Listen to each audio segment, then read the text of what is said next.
Todas as visões que encontramos no livro do profeta Daniel terminam com a vitória de Deus, por meio de Cristo, sobre as forças do mal. Daniel 2 mostra o final vitorioso que sobrevirá quando o reino de Deus finalmente e para sempre for estabelecido. Daniel 7 revela que este reino será precedido por um trabalho de juízo em que o Filho do Homem é mostrado, aproximando-se do Pai. Daniel 8 enfatiza a obra sacerdotal do Filho do Homem no santuário celestial. E Daniel 9, capítulo 9, a ênfase está na sua morte, a sua morte sacrificial. Em todos os seus papéis, Jesus, o Filho do Homem, permanece no centro de nossa salvação. A Bíblia enfatiza dois aspectos principais do ministério de Cristo: a sua obra como sacrifício pelos nossos pecados e sua obra à direita de Deus, como sumo sacerdote. Nos dois casos, os escritores bíblicos usaram o simbolismo do santuário terrestre para explorar a natureza de seu trabalho sacerdotal, porque ali o plano inteiro da salvação era expresso nos símbolos e nos tipos. O ministério celestial de Cristo merece a atenção de cada cristão, porque envolve o tema importantíssimo de que Cristo fez e está fazendo em nosso favor, tanto como nosso sacrifício, como nosso sumo sacerdote. O tema do programa de hoje é o dia escatológico da expiação. O texto diz o seguinte: portanto, era necessário que as cópias das coisas que estão nos céus fossem purificadas como esses sacrifícios, mas as próprias coisas celestiais com sacrifícios superiores. Um outro texto, Hebreus 8, verso 5, diz: eles servem num santuário que é cópia e sombra daquele que está nos céus, já que Moisés foi avisado quando estava para construir o tabernáculo: tenha o cuidado de fazer tudo segundo o modelo que lhe foi mostrado no monte. Pastor Alberto, sim, o que modelo é este que foi mostrado ali para Moisés? Como é que podemos entender esta questão da construção do templo no deserto, ou do santuário ali no deserto? O texto aqui mencionado de Hebreus 8:5, ele é um texto muito importante, e a palavra modelo é typos, em grego. Daí vem o termo tipologia. Então, existem discussões sobre o que seria esse modelo. Alguns até creem que poderia ter sido as orientações verbais que Deus deu a Moisés no monte. Mas o texto deixa bem claro que foi alguma coisa tangível, passível de ser copiada. Então, pode ter sido o próprio santuário celestial que Moisés viu em visão, ou quem sabe até uma maquete que refletia exatamente as características no caso, desse santuário celestial para ser, no caso, implementado na construção do tabernáculo do deserto. Então, existe discussão se foi o próprio santuário celestial ou esse modelo, essa maquete. Mas alguns favorecem a ideia da maquete. Seja como for, mesmo que tenha havido essa maquete intermediária entre o santuário celestial e o terrestre, a realidade é que foi uma figura e sombra do próprio santuário celestial, em outras palavras, refletindo, pelo menos de maneira bem mais simples, menos complexa, a realidade celestial. Porque ali os artistas que foram reconstruir, vamos dizer assim, tinham as medidas exatas, tinham todos os detalhes, ou seja, não foi apenas talvez uma questão de orientação verbal, mas foi passado, então, medidas, cores e todo um significado de cada peça, de cada instrumento, cada posição daquilo que estava compondo ali aquele tabernáculo. E o interessante em toda essa questão é que não foi uma invenção de Moisés, que ele agora, você tem a liberdade de construir um tabernáculo. As orientações, inclusive as medidas, nos pormenores, foram providas por Deus para o próprio Moisés. Né? Nós encontramos alguns textos, por exemplo, em Salmos 11, verso 4, o Senhor está no seu santo templo, seria uma expressão. Me fará um santuário para que eu possa habitar, Êxodo 25, verso 8. E Hebreus 8, 2 diz um ministério, um ministro, não é? Como ministro do santuário, ou seja, a habitação de Deus. Significa que Deus habita num santuário. Podemos entender dessa maneira. Exatamente. Há pessoas que têm dificuldade de aceitar a literalidade do santuário celestial. E eu creio que isso se deve especialmente por influência da filosofia grega, principalmente o platonismo. Para Platão, o mundo tangível e real é o aqui e agora. O mundo superior é o mundo das ideias, etéreo, não tangível. Então, algumas pessoas têm aquela ideia de que o céu é um lugar com nuvens, onde os anjinhos estão tocando harpas ali em cima das nuvens e tal. Mas o céu é tão real quanto a nossa existência aqui na Terra, só não com a presença do pecado. Então, o que nós cremos realmente é que, de acordo, por exemplo, com Apocalipse 11:19, e vi o santuário no céu. O céu não é o santuário. Há um santuário no céu. Assim como na Jerusalém terrestre, não é dizer que a própria cidade era o santuário, mas havia um templo santuário na cidade. Nós cremos também que a Nova Jerusalém não é o santuário, mas que é um lugar específico que é descrito no Novo Testamento e também nos Salmos, em outros lugares, como sendo o santuário, o templo de Deus. Perfeito. Pastor Pereira teria uma colocação a fazer. Pastor Edson, eu só queria lembrar que em Mateus capítulo 1, verso 22, quando é feito o anúncio do nascimento de Jesus, o anjo disse que ele receberia o nome de Emanuel, que quer dizer Deus conosco. E em João 1, verso 14, diz lá que o verbo se fez carne e habitou entre nós. Essa palavra que aparece ali, habitou, ela pode ser dita também como tabernaculizou entre nós. Então a ideia de João ali era do santuário, o lugar onde Deus habitaria com o povo. Então eu entendo inclusive o santuário como sendo o evangelho dos templos do Velho Testamento. Ou seja, há um local onde Deus se encontra com o seu povo. Exatamente. Isso. Onde o povo pode também se encontrar-se com Deus, não é? Então o Senhor estabeleceu o seu trono nos céus, como um rei domina sobre toda a terra extensa. Ele estabeleceu o seu santuário, de onde ele governa, vamos dizer assim, todo o universo. Agora, quando Cristo inaugurou o santuário celestial, nós encontramos alguns textos em Hebreus 10, verso 20, que fala que ele abriu, ele consagrou. Em Hebreus capítulo 8, verso 4, esse texto gostaria de ler, Hebreus 8, verso 4. Ora, se ele estivesse na terra, nem mesmo sacerdote seria, visto existirem aqueles que oferecem os dons segundo a lei. Hebreus 8, verso 4. Essas passagens e outras de Hebreus 10, verso 19 e Hebreus 9, mostram o início do trabalho sacerdotal de Cristo no santuário celestial. Como é que podemos entender isso, pastor Alberto? Bom, o texto de Hebreus também fala que antes de um sumo sacerdote ou de um sacerdote começar a exercer o seu sacerdócio, ele deveria oferecer dons e sacrifícios. Então Jesus não poderia exercer o seu sacerdócio propriamente dito antes da cruz. Algumas pessoas querem que ele tenha começado já antes, mas ele não havia oferecido nenhum sacrifício. Então, ele precisaria, em primeiro lugar, oferecer o seu sacrifício para então aplicar os méritos desse sacrifício no santuário celestial, após a sua ascensão. Esse texto que você acabou de ler ali, deixa bem claro esse particular ali. Portanto, Jesus, havendo oferecido o seu sacrifício na cruz, ascendeu ao céu, inaugurou o santuário celestial e então começou a própria ministração do santuário. Pastor, é importante a gente saber que ele inaugurou ali o seu trabalho junto no santuário celestial. Agora, que conforto isso pode trazer para nós, como seres humanos? O que isso tem a ver com a nossa vida, Jesus estar no céu, no santuário celestial? Nós temos alguns textos muito interessantes, pastor Edson. Um deles que eu acho que é fundamental é Hebreus 4, 14 a 16.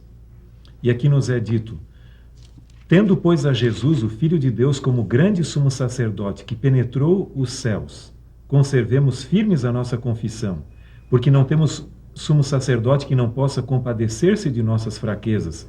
Antes foi ele tentado em todas as coisas, a nossa semelhança, mas sem pecado. Acheguemo-nos, portanto, confiadamente junto ao trono da graça, a fim de recebermos misericórdia e acharmos graça para socorro em ocasião oportuna. A ministração de Cristo no santuário celestial é tida como o lugar onde nós podemos encontrar a solução para os nossos problemas existenciais, junto ao trono da graça.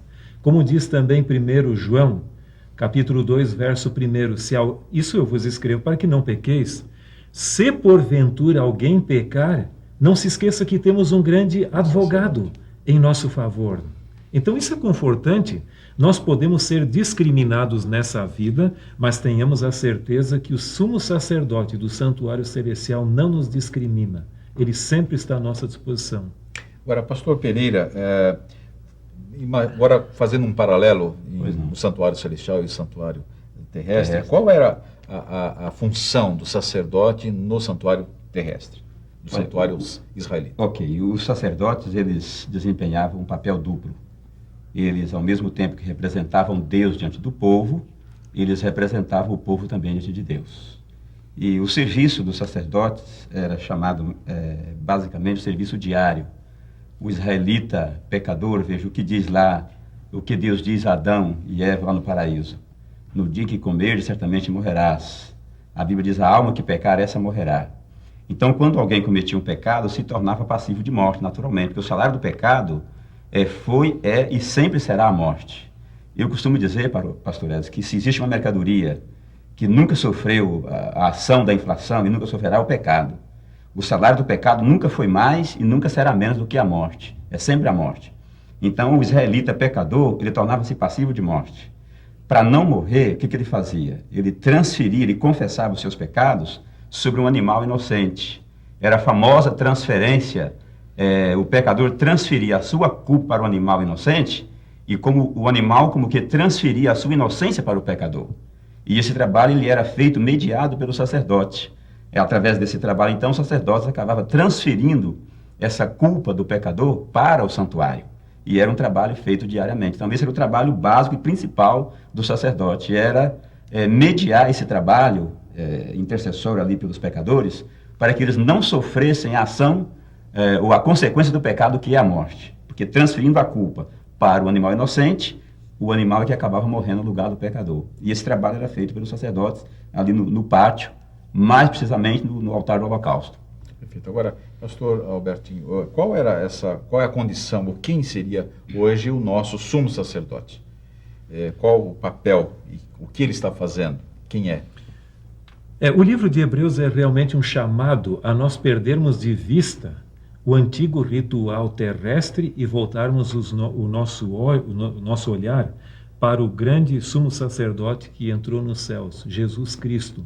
Como diz ali o início do capítulo 11 de Hebreus, o autor e consumador de nossa fé, Jesus Cristo justo. Agora, Hebreus 7, 27, nos diz ali o texto que não tem necessidade, como os sumos sacerdotes, de oferecer todos os dias sacrifícios, primeiro por seu próprio pecado, depois pelos do povo, porque fez isto uma vez por todas, quando a si mesmo se ofereceu. Quer dizer, nós podemos entender que Jesus Cristo, ele é o nosso sumo sacerdote, e ele não precisa lançar um sacrifício por ele mesmo foi o próprio sacrifício. Quer dizer, Jesus Cristo era o Cordeiro de Deus que tira o pecado do mundo, como diz lá em João 1, verso 29. Em Marcos 10, 45, fala que ele veio para dar a vida, o seu sangue, não é? Por nós, em resgate de muitos, nosso resgate. Aí entra uma dessemelhança com o ritual antigo, como diz Hebreus. No ritual antigo, os sacrifícios eram muitos. Por exemplo, você vê a própria hecatombe que Salomão ofereceu ali em dedicação do templo de Jerusalém.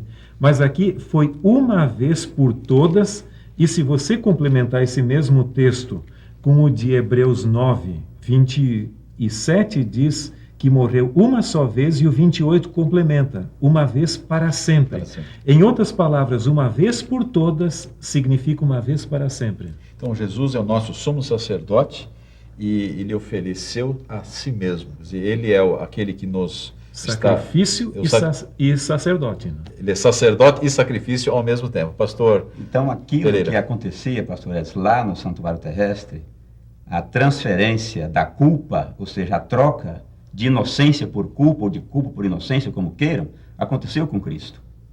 Então, Cristo Jesus prefigurava, ou seja, aliás, aquele cordeiro prefigurava a Jesus. Exatamente. Quer dizer, quando Jesus veio, todos aqueles cordeiros que eram sacrificados simbolizavam a Cristo Jesus como Cordeiro de Deus. Então, em Jesus, nós recebemos dele a inocência que a ele pertencia, e ele recebeu em troca a nossa culpa, e por isso que ele morreu na cruz. Perfeito. Né? Então, o simbolismo não poderia ser mais perfeito. É maravilhoso a gente entender isto muito bem, estimado amigo que você está nos assistindo, que todo esse ritual, toda esta cerimonial que era feito, estavam mostrando o sacrifício de Jesus na cruz do Calvário. E ele mesmo veio, o próprio Deus veio a essa terra, transformou-se em nosso sacrifício, para perdão do seu pecado, do meu pecado. Então, quando nós temos hoje um sacerdote lá no céu, para defender e para, se porventura nós viemos pecar, como diz a palavra de Deus, temos um sacerdote que está pronto a nos defender e a rogar por nós, não é? Sem intermediários. Ele é o próprio, aquele que vai nos defender e vai mostrar a cada um de nós o caminho da salvação. Agora, pastor Albertinho, o que Cristo está fazendo no santuário desde a sua ascensão, desde quando ele subiu ao céu, depois da sua ascensão? Ele é o nosso intercessor. Ele intercede por nós.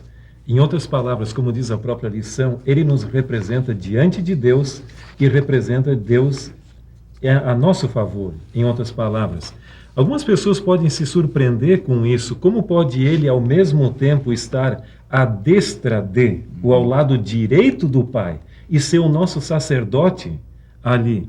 Mas é um texto interessante que talvez seria bom você levar em consideração, a lição não menciona, mas é Zacarias capítulo 6, verso 13, onde diz: Ele mesmo edificará o templo do Senhor e será revestido de glória, assentar-se-á no seu trono e dominará, e será sacerdote no seu trono, e reinará perfeita união entre ambos os ofícios.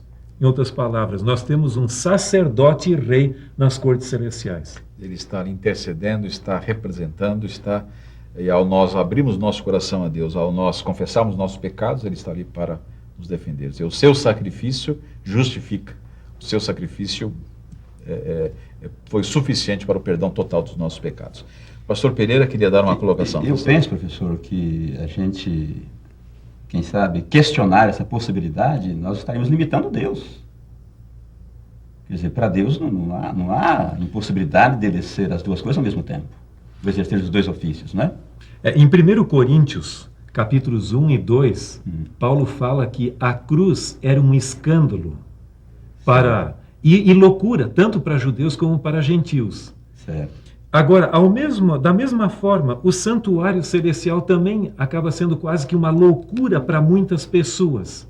Dizendo, isso é uma questão que não consigo entender. Mas não é porque eu não entendo que não seja realidade. Okay. Deus se acomoda, assim como ele se acomodou em cima do madeiro da cruz, ele se acomoda a um sistema típico ou tipológico de representação do plano da salvação que possa ser compreensível às criaturas pecaminosas que necessitam dos méritos da graça de Cristo. Ok.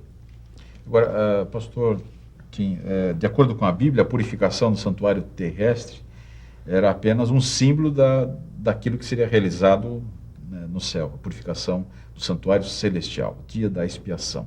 O que vem a ser isto? Qual era a necessidade realmente? Bom, ao longo do ano, no serviço diário, o pecado era transferido simbolicamente, no sentido espiritual, para o sacerdote no caso, o próprio templo, ou tabernáculo, dependendo do período ali.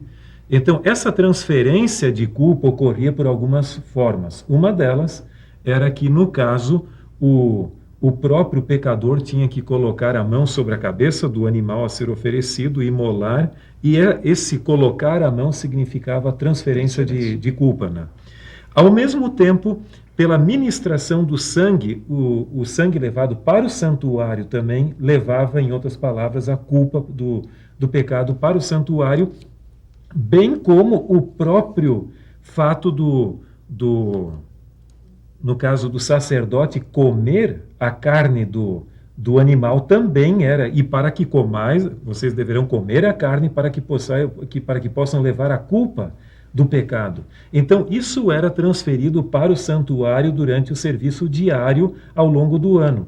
Chegava o grande dia da expiação, relatado em Levíticos capítulo 16 e 23, E então, como o próprio capítulo 16 de Levíticos fala, o santuário era purificado, né? Era feita expiação pelo santuário também, para a purificação do pecado.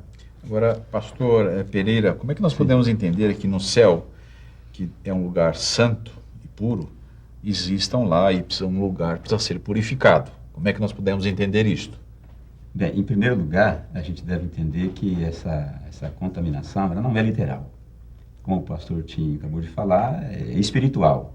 No contexto do Antigo Testamento, no tempo do santuário terrestre, os pecadores não entravam no santuário para que ele fosse contaminado.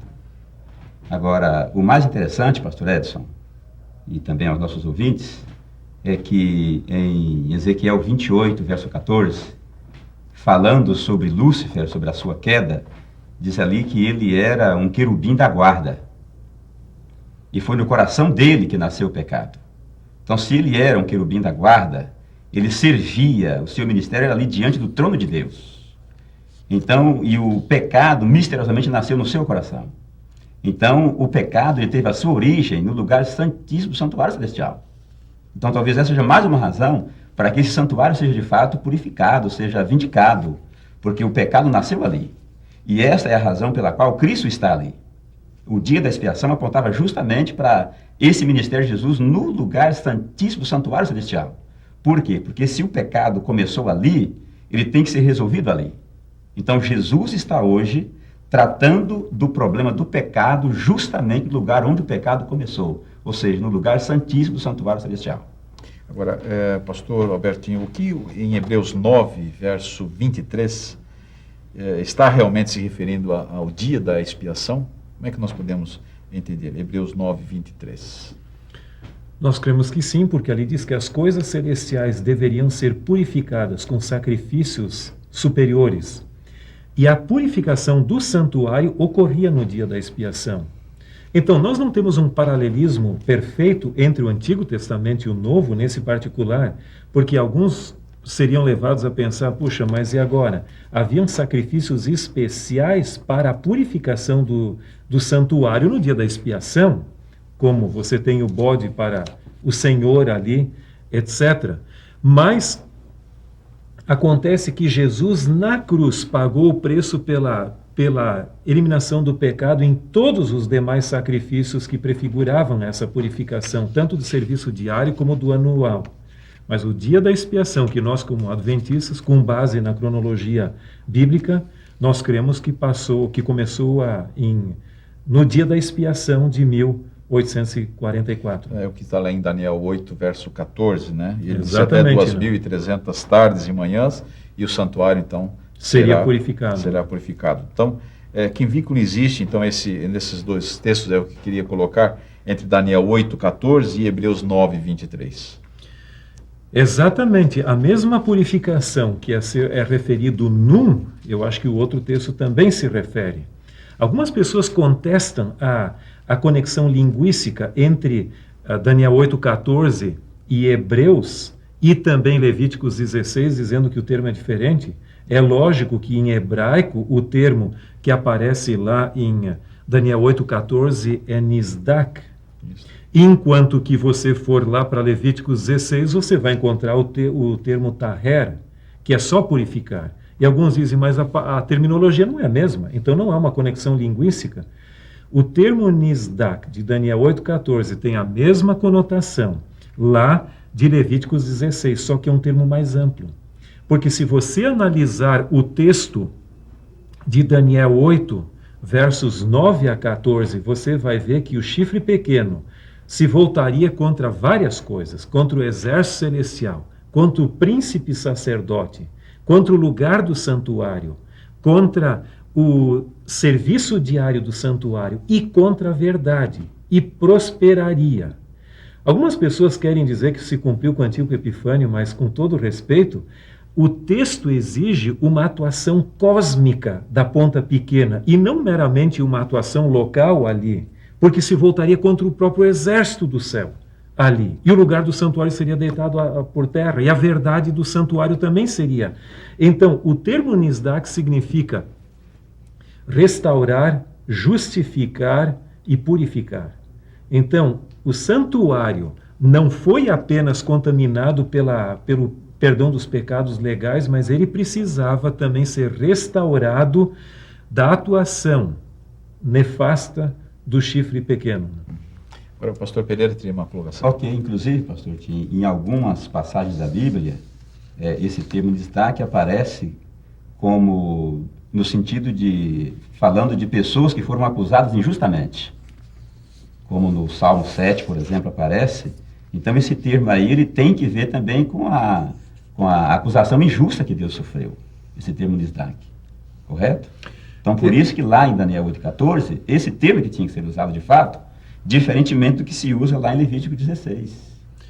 E você vai ver que não foi meramente a questão do perdão dos pecados, mas o cristianismo pós-apostólico não conseguiu suportar ou vencer a tentação paganizadora do Império Romano e acabou incorporando muitos elementos do paganismo. Então, a verdade gloriosa da ministração de Cristo no santuário celestial foi eliminada da mente do povo pela atuação do sacerdote e sua atuação na missa, né? Okay. No momento em que os emblemas ali eram oferecidos e pela transubstanciação era dito que aquilo era quase que uma repetição do sacrifício de Cristo. E, em vez de orar para o nosso grande sumo sacerdote no santuário celestial, as pessoas eram convidadas a buscar o confessionário ou então recorrer a um dos santos que foram canonizados ao longo do período da história, né? Mais santos do que os dias do ano, havendo a necessidade até de colocar o dia de Todos os Santos como um prêmio de consolação para quem não teve vaga durante o ano. 365 dias. Então, essa verdade teve que ser restaurada também na mente do povo novamente, de não buscar intercessores humanos ou um sacrifício que ocorre no momento da Eucaristia, mas voltar os olhos de novo, como diz Hebreus 11, nós já mencionamos o texto, ao autor e consumador da fé, Jesus Cristo justo. Né? Perfeito. Mas se nós compararmos um pouco Daniel 7 com Daniel 8, nós vamos ver ali que é mencionado Babilônia em Daniel 7, Daniel 8 não menciona por causa do tempo já da apresentação da visão. Depois Medo-Pérsia, Daniel 8 também menciona, Grécia, os dois também apresentam, Daniel 7 e Daniel 8. Daniel 7 falando de Roma pagã e papal, e há uma diferença aqui no julgamento do céu e a purificação do santuário. Em Daniel 7, falando sobre julgamento no céu, e Daniel 8, purificação do santuário. E depois também o reino de Deus estabelecido. Nos dois capítulos encontramos isso. Como é que nós podemos encontrar e entender essa questão de julgamento no céu e purificação do santuário desses dois textos de Daniel? Eu gosto muito da maneira como o Dr. Hazel comparava os dois, né?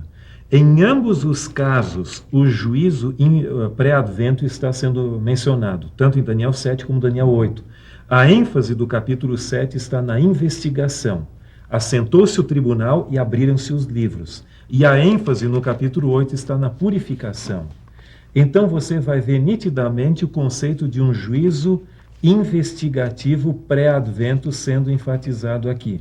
Agora, a pergunta que algumas pessoas fazem é: por que a doutrina do juízo investigativo é a mais criticada dos adventistas, para quem conhece o adventismo? Quem não conhece é o sábado, aquele negócio todo, mas quem conhece o juízo investigativo é tido como uma loucura.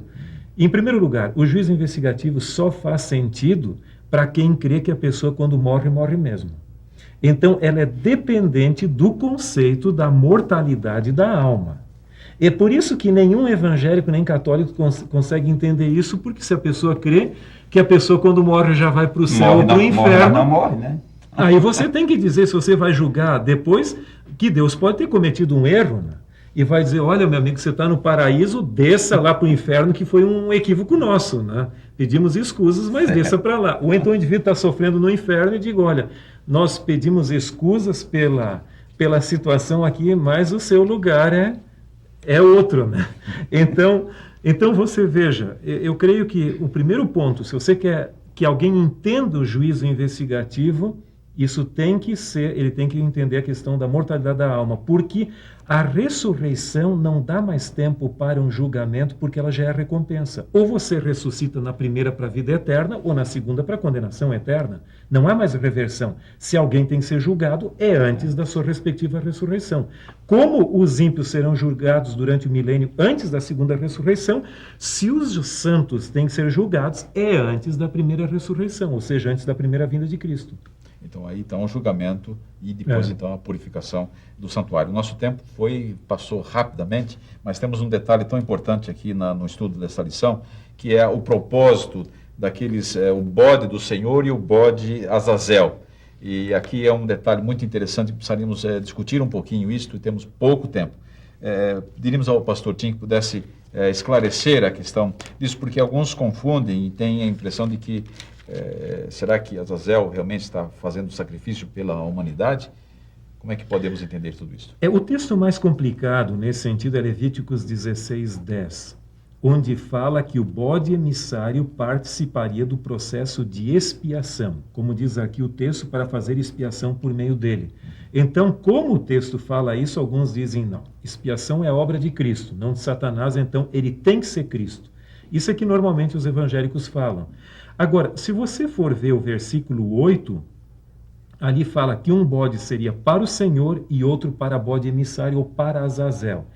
Essas duas expressões estão em oposição uma à outra. Então, se um é para o Senhor, o outro não pode ser para o Senhor. Se você analisar a literatura pseudoepígrafa, e eu a estudei a propósito mesmo, o livro de 1º Enoque, que é uma literatura da época, fala consistentemente que Azazel é um demônio e não Cristo.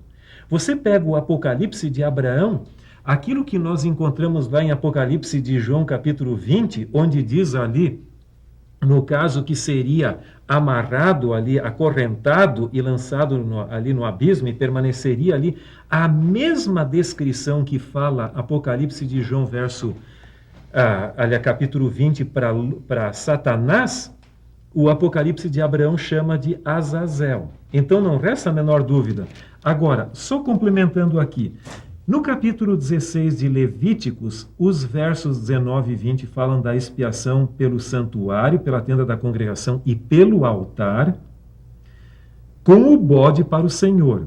Terminada essa expiação, entra o bode emissário.